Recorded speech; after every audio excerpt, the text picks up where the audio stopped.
12 তারিখে আমরা যদি কেউ চলেও যাই, এরপর 12 তারিখের ইলেকশনটাকে সুষ্ঠুভাবে করতে দিতে হবে। যে বিভিন্ন প্রদর্শনীগুলো, জাদুঘরে গেলে আমরা রাজাকারের এক ধরনের দৃশ্য দেখতে পাই, আবার মিডিয়াগুলোতে দেখতে পাই রাজাকারের আরেক ধরনের দৃশ্য। আমাদের যেই সংস্কৃতি, আমাদের যেই বৈশাখ, আমাদের যে ঈদে মিলাদুন্নবী, আমাদের যা যা আছে শবে বরাত থেকে শুরু করে, আমার শুধু মনে হয়েছে একটা, যেটা যে মানুষের যখন মৃত্যু ভয় থাকে না এবং ওই মানুষটা যখন ন্যায্যতার পথে হাঁটেন, তখন চূড়ান্ত বিজয় অবিসম্ভাবী। আমরা এমনভাবে আমাদের এখন কাঠামোটাকে সাজিয়েছি যে যাতে আমাদের যদি কেউ চলে যায় 1 ঘন্টার জন্য যাতে কালচারাল সেন্টার বন্ধ না হয়। বিউটিফুল। আমার এনটিআরসিতে ইংরেজি শিক্ষক হিসেবে জব হয়েছে, আমি চলে যাব এলাকায়, ভাই আমাকে ছেড়ে দিলেন যে আগামীকাল সকালে তুমি চলে যাও। ফজরের সময় নামাজ পড়তে উঠছি, ভাই আমার হাতটা ধরে বলতেছে, জাবের তুমি গেলে আমি খুব একা হয়ে যাব। আমরা জানি আমরা খুব নিঃসঙ্গ, আমাদের কোনো অভিভাবক নাই। আমরা এই জন্য আমাদের অভিভাবক আল্লাহকেই মেনে নিচ্ছি যে আমাদের একমাত্র অভিভাবক এখন আল্লাহ। যে ওই রিক্সাটা যদি আমি থাকতাম তাহলে হয়তো ভাগ্যে গুলি করতে পারতো না।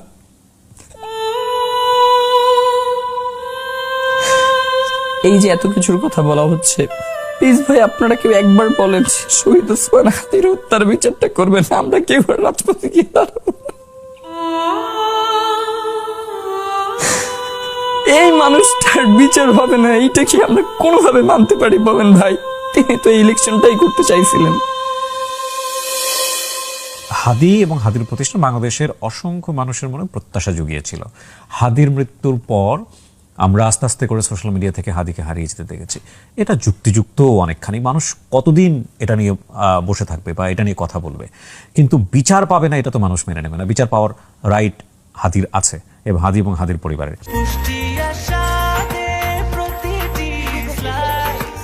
ব্রেকফাস্ট, টিফিন কিংবা স্ন্যাক টাইমে মজাদার আয়োজন মানে অল টাইম ব্রেড। এমন একটা ভাব করা হয় যে 71 সালে আমরা আসমান থেকে টুপ করে পড়েছি, মানে এর আগে আমাদের কোনো ইতিহাস নাই।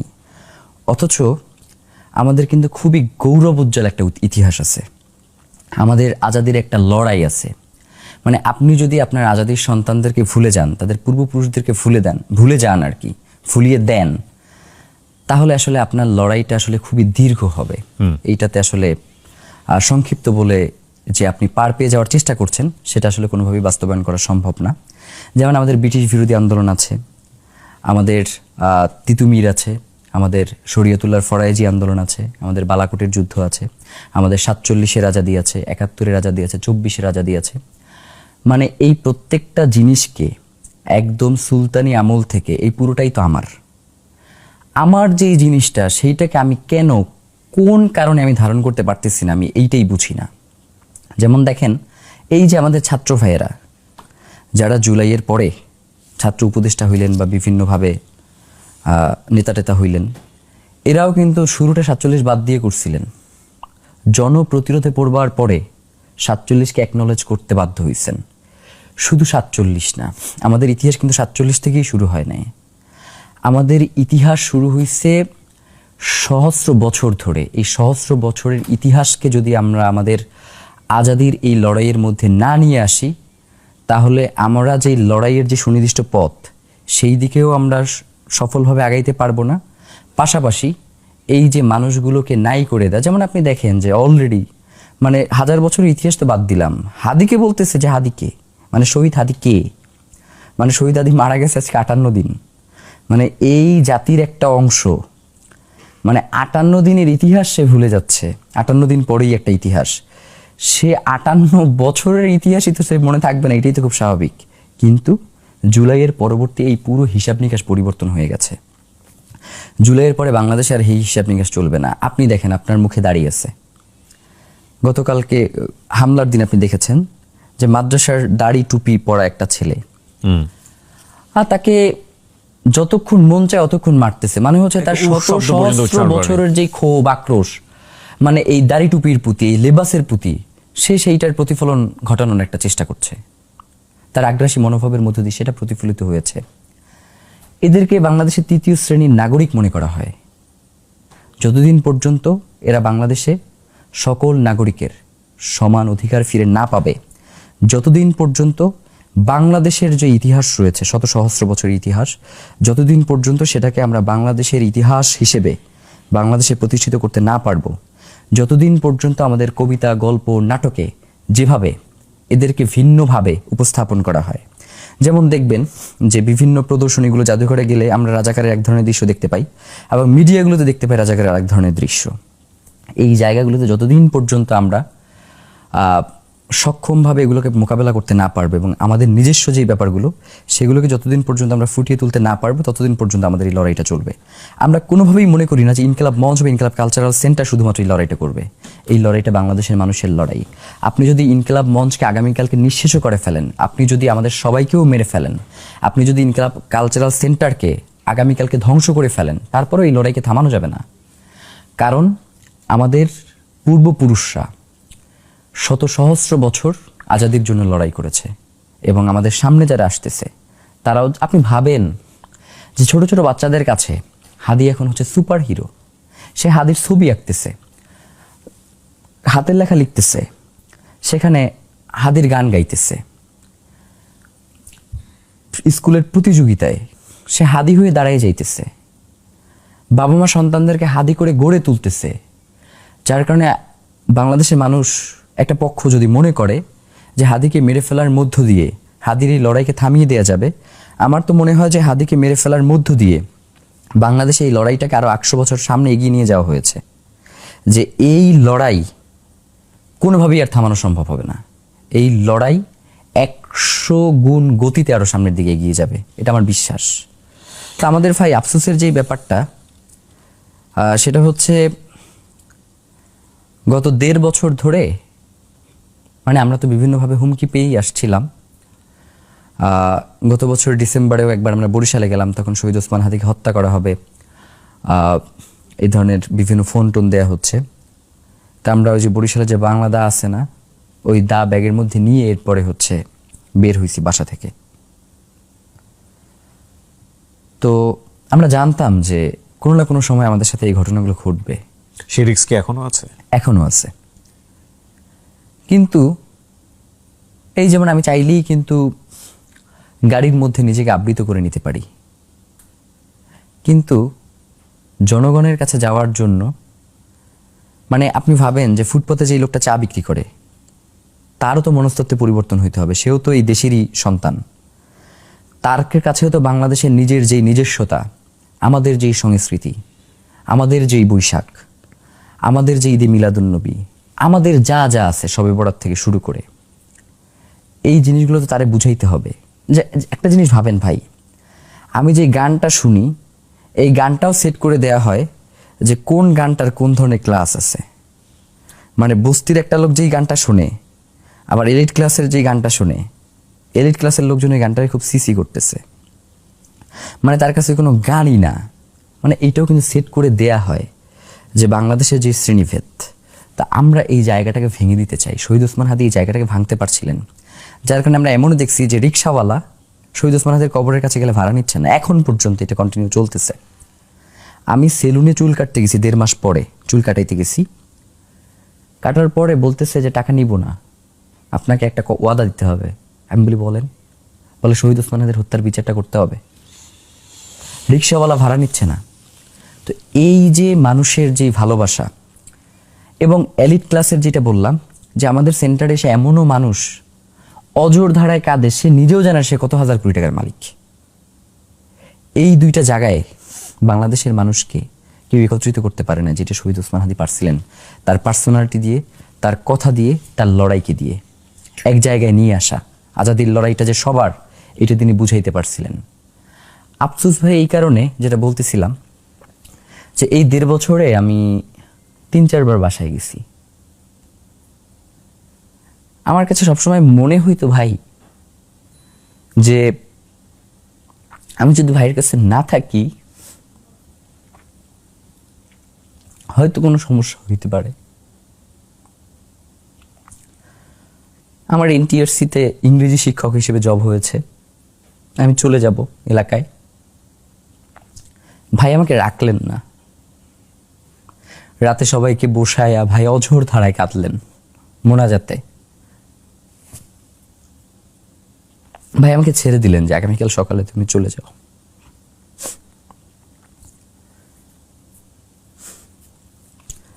ফজরের সময় নামাজ পড়তে উঠছি, ভাই আমার হাতটা ধরে বলতেছে,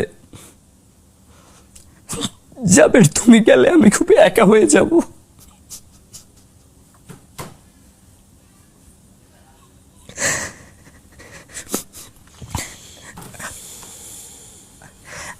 আমি আর গেলাম না, আমি থাইকে গেলাম, আমার কেরিয়ার সামনে করা যাবে, সমস্যা নেই। কিন্তু ভাই তো আমাকে এক হারিয়ে চলে গেল।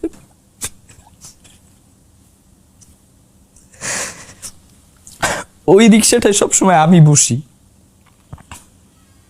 আমার বিয়ের জন্য আমি আমার বোনকে নিয়ে তার আগের দিন ক্যাম্পেইন করে শেষ করে এরপরে দৌড়িয়ে গিয়ে লঞ্চে উঠছি। মানে আমার কাছে মাঝে মধ্যে এমনও মনে হয় যে ওই রিক্সাটা যদি আমি থাকতাম তাহলে হয়তো ভাগ্যে গুলি করতে পারতো না।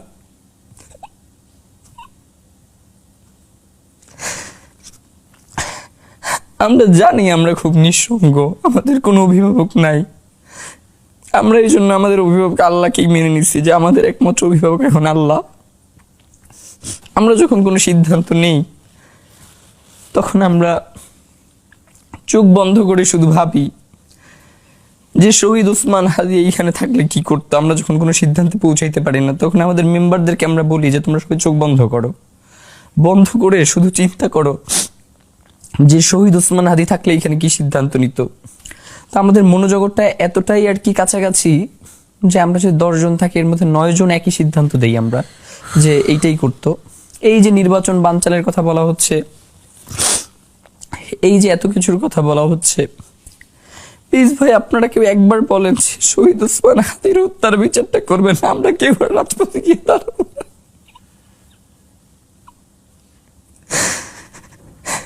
যে মানুষটা আমাদেরকে খাওয়াইয়ে দিতেন, মাথার বালিশটা নিচে ফ্লোরে ঘুমিয়ে মাথার বালিশটা মাথার নিচে দিয়ে দিতেন, এই মানুষটার বিচার হবে না, এইটা কি আমরা কোনোভাবে মানতে পারি বলেন ভাই? এই মানুষটা তো ঢাকা 8-এর প্রার্থী ছিলেন, তিনি তো এই ইলেকশনটাই করতে চাইছিলেন। 12 তারিখে আমরা যদি কেউ চলেও যাই এরপর 12 তারিখের ইলেকশনটাকে সুষ্ঠুভাবে করতে দিতে হবে। আমরা বারংবার বলেছি এবং শহীদ ওসমান হাদিও বলতেন যে ইলেকশনটা যদি এখন এই মুহূর্তে না হয় তাহলে বাংলাদেশের জন্য খুব খারাপ সময় অপেক্ষা করছে। এই জিনিসগুলো তো আমরা খুব ভালো করেই জানি, কিন্তু আমাদের কাছে কোনো উপায় নাই। আমরা এই জন্যই, যেমন আমরা তো একদিন গিয়ে যমুনার সামনে বসি নাই, আমরা অনেকবার ট্রাই করছি, 7 দিন 8 দিন ধরে ট্রাই করছি, পারি নাই অ্যাপয়েন্টমেন্ট নিতে, সংবাদ সম্মেলন করছি, এরপরে কেউ যোগাযোগ করে নাই, এরপর গিয়ে বসছি। এই নির্বাচন তো শহীদ ওসমান হাদি থাকতেন বাংলাদেশের মানুষের কাছে সব থেকে, বাংলাদেশের মানুষ এই নির্বাচনে সব থেকে স্বতঃস্ফূর্ত পাইছে তো শহীদ ওসমান হাদিকে দেখে, যার কারণে এই নির্বাচন বানচাল করবার জন্য আমরা আসি নাই।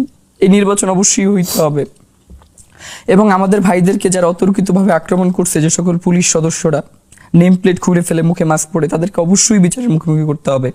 এই পুলিশ সদস্যরা যদি এই পুলিশ বাহিনীর মধ্যে এখনো থেকে যায় তাহলে এরা সামনের দিনগুলোতে যে দলীয় কাঠামোর মধ্য দিয়ে নির্দেশ পালন করে আবারও আপামর জনসাধারণকে মারবে না, গুম করবে না, হত্যা করবে না, সেই ধরনের তো কোনো নিশ্চয়তা নাই। যার কারণে আমরা চাই যাতে পুলিশ সহ অন্যান্য বাহিনীদের খুব ঢেলে সাজানো হয় এবং শহীদ ওসমান হাদির যারাই ক্ষমতায় আসেন একটা জিনিস খেয়াল করবেন যে শহীদ ওসমান হাদি কিন্তু সে কখনোই তার নিজের কথা বলতেন না, বলতেন বাংলার আজাদির কথা। 5 বছরের জন্য হয়তো আপনারা ক্ষমতায় আসবেন ঠিক, কিন্তু শহীদ ওসমান হাদিকে যদি ধারণ করতে না পারেন, ব্যক্তি না তার আদর্শ, তার লড়াইকে ধারণ করতে না পারলে বাংলাদেশের সামনের দিনগুলোর জন্য খুব অন্ধকার অপেক্ষা করছে। আমরা যদি পা ভাঙা নিয়েও, আমাদের ইনকিলাব কালচারাল সেন্টার এবং ইনকিলাব মঞ্চে এমন কেউ নাই যে আহত হয় নাই, আল্লাহে একজন ব্যক্তি নেই যে আহত হয় নাই। তো সেই জায়গা থেকে এইখানে যে আসছে, ওরা যে 2 জন আসছে এর মধ্যে মিসবাসী কিন্তু পা খোড়াই খোড়াই আসতেছিল, মানে পায়ে পুলিশ এত জোরে 2-3 বার বাড়ি দিচ্ছে যে ও এখন হাঁটতে পারে না, ও পা খোড়াই খোড়াই হাঁটতেছে, এরপরে ওইখানে আসছে।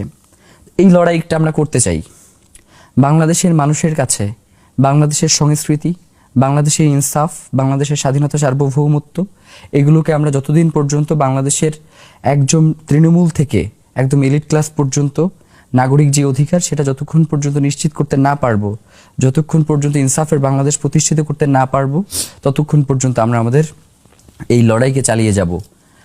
সীমান্তের কাঁটাতারে ফেলানি ঝুলে থাকবে, বর্ডারের মধ্যে ঢুকে বিএসএফ গুলি করবে,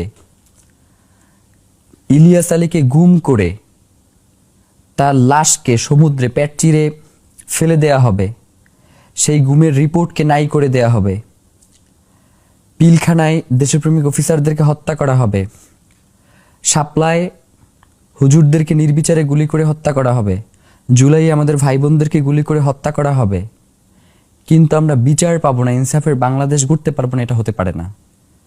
তারা তো এই জীবনগুলো শুধুমাত্র আসলাম, জীবনটা দিয়ে চলে গেলাম এই জন্য তো জীবন দিয়ে যায় নাই, অথবা কোনো দুর্ঘটনা কেন জীবন দিয়ে যায় না, তারা তো একটা লড়াইয়ের জন্যই তাদের এই জীবনটাকে দিয়ে গেছেন। এটা তো আমাদের উপরে দায় বর্তায় এই লড়াইটাকে সামনে এগিয়ে নিয়ে যাওয়া। আমরা সেই দেশপ্রেমিক সেনা অফিসার, সেই দেশপ্রেমিক